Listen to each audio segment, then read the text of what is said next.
Mr. Bassett, it's always good to see you. Always good to see the wild builds. Yeah, Last it's so year, weird. I get to see like behind some rocks sometimes, and sometimes in tread pass. Yeah, so last year you built a 40 horsepower time attack car. Yeah. And then now you built something that has a little more than 40 horsepower. Yep. Not sure how much more.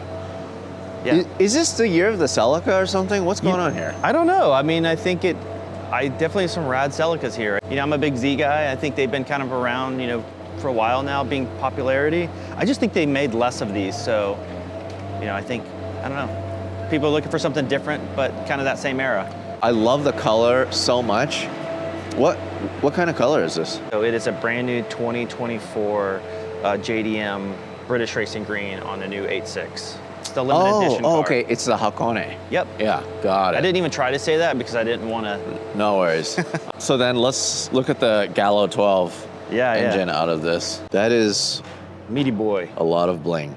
Yeah. So then what V12 is this? Out of a Toyota Century. Oh, okay. So this is a pretty common V12 swap in Toyotas, but I don't think I've ever seen one in a classic Celica.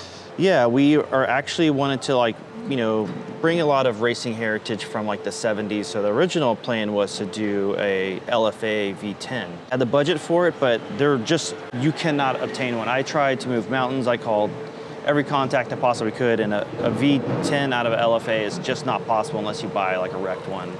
And even we looked at that, and they're just not available either. So, is this a customer's car? Yeah.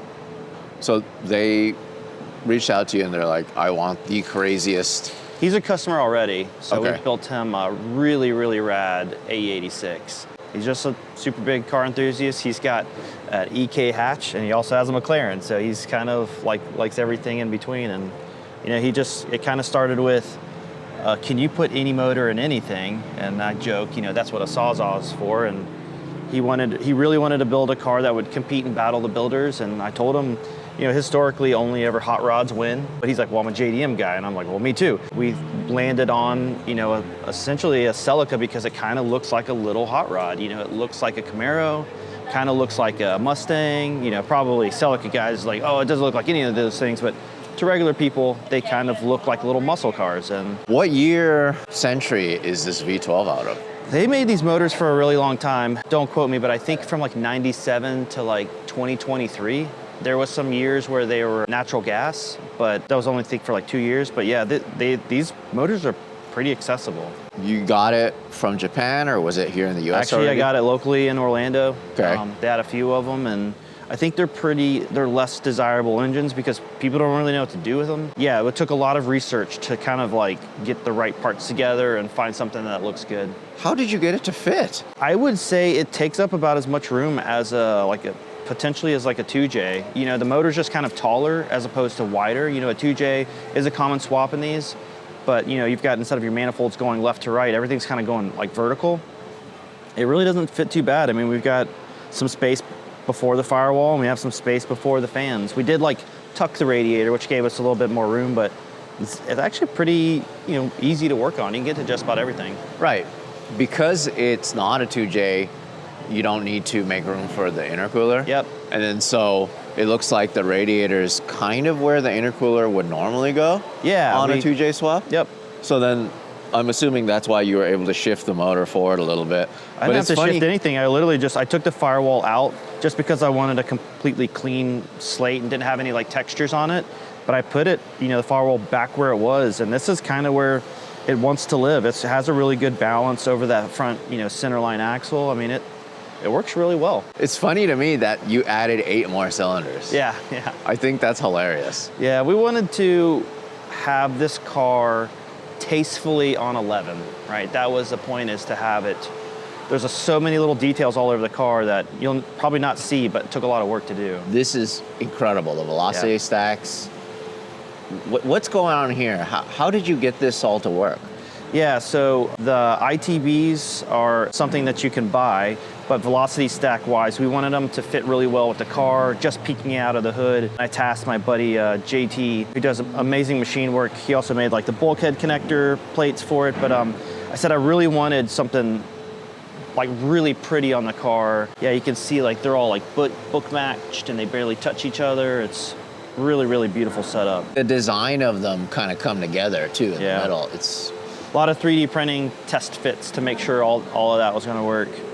Looks great. So then these ITBs you can buy, so... Yep, drive-by-wire motors on them, so we can do really fancy blip shifts and all that kind of stuff with it, and kind of do real race car stuff with it. These valve covers are fancy too. This really dresses up the motor. They're ugly engines. Yep. Yeah, so it takes a lot to make them pretty.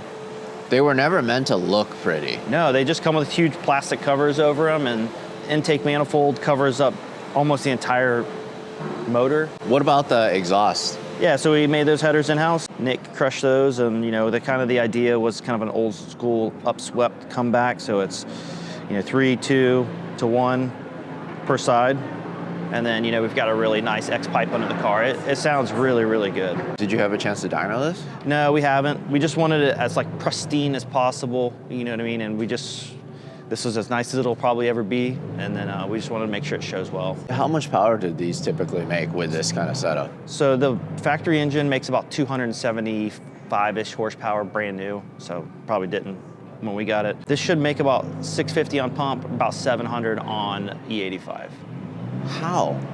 How is it that it's unlocking double? Yeah, and they're more? Pretty lazy motors. So we went, it's got a full rotating assembly and then CNC ported heads with like billet cams and all that kind of stuff like that. And part of it is because the V12 wasn't so much to make power, it was just for it to be as smooth as possible? So from what I understand, Toyota was trying to take Japanese, executives. They were trying to get them out of Rolls Royces and into Toyotas. So there's no Toyota badges on a Century. They wanted it to kind of be upscale, but I guess they did like they asked executives why they liked the Rolls Royce. And it's funny because they liked that it had a V12 in it, but you couldn't hear it. It was just like a line item and it just said it on the engine cover. So I think that's why they did it. It wasn't for any performance reasons at all. You're driven in a Century, you don't drive a Century. Let's talk about the chassis. Yeah. How was the condition of the chassis? It was a double-edged sword because it was a very interesting, once we'd settled on a Celica, we found this car on barn finds. And interesting enough, we got it incredibly cheap. It had only ever been on the road for 1 year. So the last time it was registered was 1977. The license plate still said 77 on it. Had which is in the car, it has an original owner's manual. We're at the services that was only done in 76 and 77. So it's double-edged sword. Like, yes, the car was like really nice, but like every bit of rubber on the car had never been maintained or washed or anything like that. So we had a pretty straight car, but the caveat is we had to replace every single thing on it. What's the kit that I'm looking at? This is pretty wild. From your dude right here. Oh, you did it? Yeah, so we made, the kit. It is full carbon fiber. You can see just a little bit of carbon peeking out. We just wanted to keep it tasteful. But yeah, I was trying to draw inspiration from like 70s IMSA cars and kind of my style. And you guys made this too? Yeah. Yeah, so we deleted the corner lenses. I just feel like I'm not a Celica purist, so for me, it's a carbon CNC cut grill. Whoa. Yeah, and then I tried to be clever. I didn't want to obviously it says V12 by just looking at the car, but yeah, in Japan there's a GTV model, which is essentially the Type R of the car. So we just thought it'd be funny and to just add GTV and add the 12 on it. 3D printed in titanium, and then we powder coated them, and then we brushed the face, and then we white enameled them. We really swung for the fences on details for the car. And then, so what are these openings normally for? Nothing. This body line right here is much further over. Yeah. But I wanted to kind of draw some inspiration from, time attack that we normally do and have real ducting in the car. So this is for the transmission and that one's for the oil, CSF radiators and oil cooler and radiator. But yeah, we scooted the body line over and then we have an actual ducting for the radiator. It's a pretty flat car, but we kind of wanted to make sure we weren't faking it. All this stuff works well in the car. You're just a man of many talents. I just like painting. Part-time builder, full-time racing driver. Yeah, that's a lot. These mirrors are cool. So These mirrors are essentially like the APR mirrors of the 70s. This is pretty much what everybody ran, you know, Le Mans or IMSA, and it's basically, they call it a Sebring mirror. Actually, Toyota raced, when they raced this platform, these are the mirrors they ran. So I wanted to find something different. I mean, most people run the JDM mirror, which looks great, but I wanted to bring 70s racing heritage into it, not just kind of get the parts that everybody else runs, which is, there's great. There's really a bunch of really good examples of that. That car's already been built. Love the wheels so much. Those are tricky. So it's a center lock, obviously. But yeah, those are super rare BBS E55s, and then spec'd out to what we need for the car. Did you need to make it this wide for any reason other than it just being crazy? I wanted to have a presence. I mean, you've seen all the stuff I build. It's rarely ever is it solid. So this whole side is one piece carbon? Yeah. I don't know why. I hate myself for doing it because it was so hard. I can only imagine. How wide are these wheels? It's a 10.5-inch wide wheel, so it's a 315 rear tire, 275 front. It's funny because it's 315 and it's still like stretched a little bit. Yeah, I wanted a chunky tire on this car. I don't feel like it needed, for me, a little bit of a hot rod vibe, you know what I mean? And man, if it makes over 600 horsepower, of course, you're gonna need it. Yeah, everything is shaved on the car, so you're not going to see any turn signals. The drip rails have been removed. There's no door handles. Tell me about the exhaust. Yeah, so we're running a full, vibrant materials. So all the materials on the car is vibrant. The car needs 2 mufflers. It would be pretty loud without. I want it to be civilized when you're driving it. I mean, it sounds crazy, but yeah, it was pretty tricky to put this exhaust onto this car and have room and everything like that, but I think it looks good. I think it's a little different. And is there anything in the trunk? Yeah, we have a Moton cantilever setup in the rear. As if it gets, it just gets more and more crazy as you look closer. Full cantilever setup. And is this because there wasn't enough room? Nah, it's just because it's cool. So whenever we build cars, typically we've got a rule book we have to look at for race cars, and we have to follow those rules. This was really just an experiment just to really flex a lot of those skills that we creatively have, but we don't get to do because they don't always make sense on a race car. Yeah, this was really a fun build to do, just because I could be very creative with this process. Door is super heavy. The panel is very finished. So that's the OEM pattern. So I didn't want to take too much away from the car. The interior is surprisingly finished, but there's still some things that are pretty bare and raw. I wanted a mix of both. Yeah, I want you to feel like you're driving a race car, but a civilized race car. Kind of like a cup car vibe, right? You know what I mean? Where, in a Porsche cup car, you've got an OEM dash, but you don't have anything on the floor, so. And then what transmission is this? It's an automatic. From what? A Supra. What year Supra? 24 GR. Really? Yes. And you'll notice there's 3 pedals. What's up with that?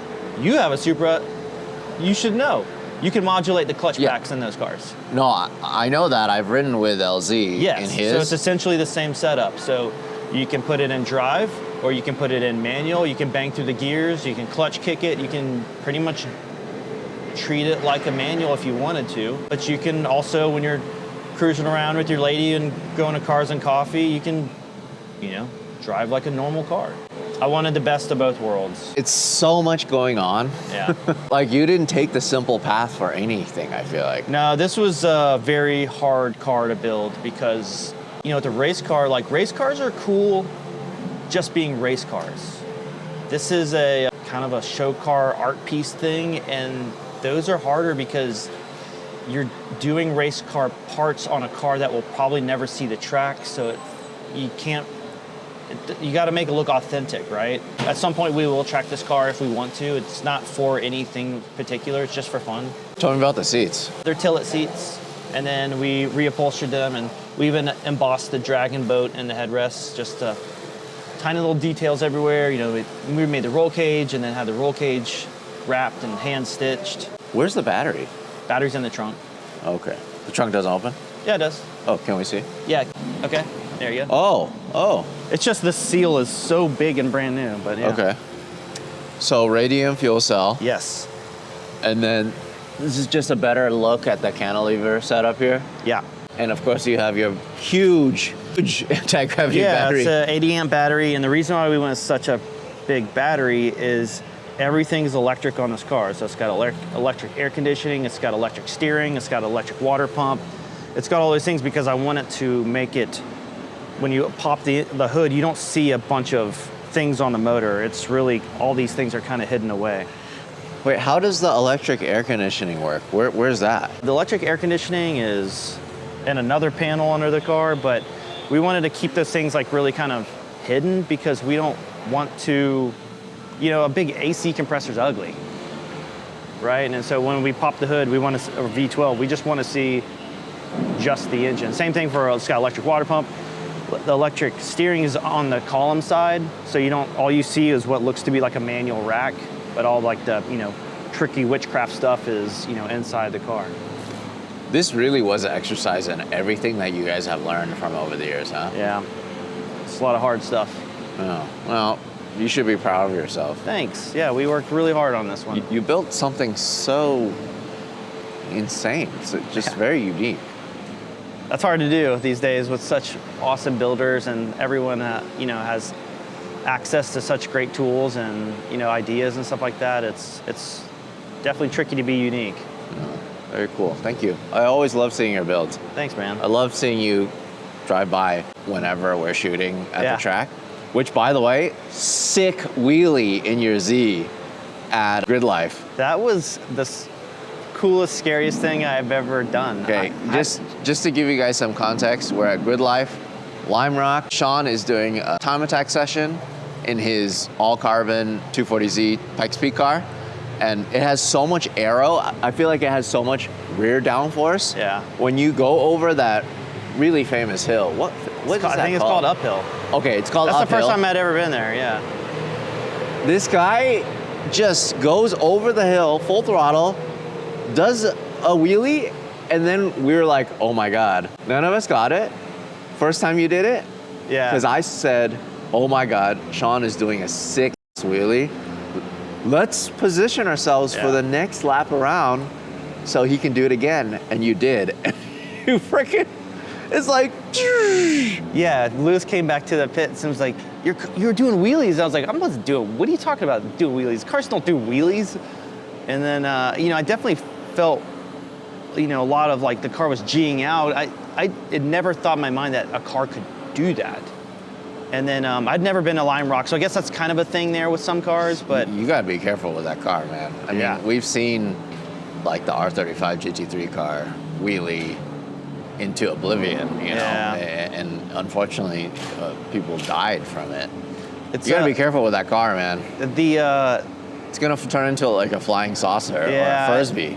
It's hard because we're getting really fast with the car and we're really competitive with it now, and I do see a lot of my friends trashing their cars because just lift a little bit, okay? Yeah. Just lift a little bit. They say the fastest way through Lime Rock is through the air. Thank you as always, and thank you guys for watching. As you guys probably know, in the past couple of videos, I've been asking if you guys like the content that we're doing here at SEMA. We would appreciate if you subscribe, because we're really, really trying to do a heavy push to get to 1 million subscribers. So thank you guys for watching, and see you guys in the next video.